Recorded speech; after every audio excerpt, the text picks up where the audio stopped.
Sebanyak 91 santri diperkirakan masih terjebak di dalam puing-puing bangunan musola di Pondok Pesantren Al-Khazini Sidoarjo, Jawa Timur.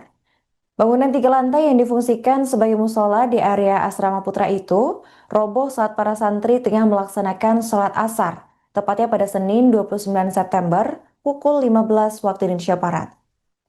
Tim SAR gabungan terus melakukan evakuasi hingga hari ketiga, tepatnya pada Rabu 1 Oktober, yang sudah memasuki masa krusial atau golden time.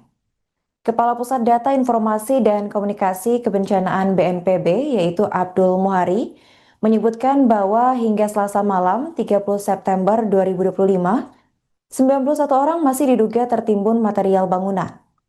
Sebanyak 332 personal dikerahkan dalam Download Tribun X sekarang, menghadirkan lokal menjadi Indonesia.